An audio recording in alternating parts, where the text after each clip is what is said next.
ශ්‍රී ලංකා කණ්ඩායම, සිම්බාබ්වේ කණ්ඩායම සහ පාකිස්තාන කියන කණ්ඩායම් තුන පාකිස්තානයේදී ක්‍රීඩා කරනවා 3 T20 තරඟාවලියකට. ඉතින් එම තරඟාවලියේ මූලික වටේ 3 වන තරඟය තමයි හෙට දිනේදී ආරම්භ වෙන්නේ. ඒ අනුව මෙම තරඟාවලිය ආරම්භ කරමින් පැවති පළමු තරඟයෙන් සත්කාරක පාකිස්තානු කණ්ඩායම සිම්බාබ්වේ කණ්ඩායම පරාජයට පත් කරමින් එම තරඟය ජය ගනිද්දී දෙවන තරඟයට ඊයේ දිනේදී ශ්‍රී ලංකා කණ්ඩායම සහ සිම්බාබ්වේ කණ්ඩායම තමයි ක්‍රීඩා කළේ. ඒ අනුව එම තරඟයෙන් ශ්‍රී ලංකාවට අමීරි තරඟ පරාජයක් අත්කර දෙමින් සිම්බාබ්වේ කණ්ඩායම තරඟය ජය ගැනීමට සමත් වුණේ මෙම 3 තරඟාවලියේ ලකුණු සටහනේද පෙරමුණ ලබා ගනිමින්. ඒ අනුව සිම්බාබ්වේ කණ්ඩායම තරඟ දෙකකදී එක් තරඟයක් ජයගෙන එක් තරඟයක් පරාජයට පත් වෙමින් ලකුණු දෙකක් සමගින් සටහනේ පෙරමුණ ලබා ගනිද්දී සත්කාරක පාකිස්තානු කණ්ඩායම ක්‍රීඩා කළ තරඟය ජයගත්තත් ඔවුන් පසුවන්නේ දෙවන තැනයි. ඒ වගේම ශ්‍රී ලංකා කණ්ඩායම ක්‍රීඩා කළ එකම තරඟය ඊයේ දිනේදී පරාජයට පත් වීම නිසාම සටහනේ 3 වන ස්ථානයේ පසු වෙනවා. ඒ අනුව හෙට දිනේදී පැවැත්වීම නියමිතයි.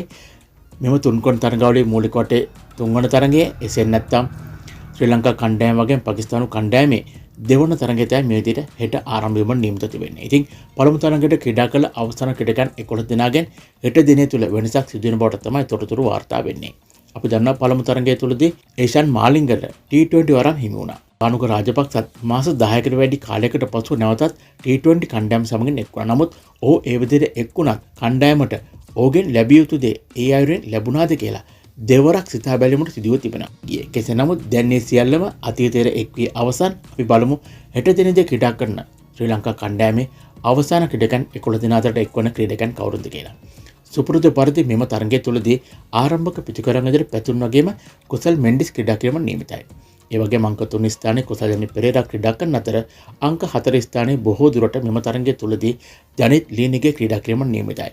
ඒ බානුකගේ ස්ථානය අහිමි කරමින් ඊටත් අමතරව අංක 5 ස්ථානයේ දසුන් චානක ක්‍රීඩා කරද්දී අංක 6 ස්ථානයේ ක්‍රීඩා කරන ක්‍රීඩකයා තමයි කමුදු මෙන්ඩිස්. ඊටත් අමතරව අංක 7 ස්ථානයේ වනිදු හසරංග ක්‍රීඩා කරද්දී අංක 8 ස්ථානයේ මයිස් තීක්ෂණ තමයි ක්‍රීඩා කරන ක්‍රීඩකයා බවට පත්වන්නේ. ඊට අමතරව ඒෂාන් මාලිංග, දුස්මන් චමීර සහ නුවන් තුෂාර කියන පන්දියාවලන් හෙට දිනය තුලදී ශ්‍රී ලංකා කණ්ඩායම වෙනුවෙන් පාකිස්තානට එරෙහිව ක්‍රීඩා කරන අවසාන ක්‍රීඩකයන් 11 දෙනා බවට පත් වීමට තමයි නියමිත තිබෙන්නේ.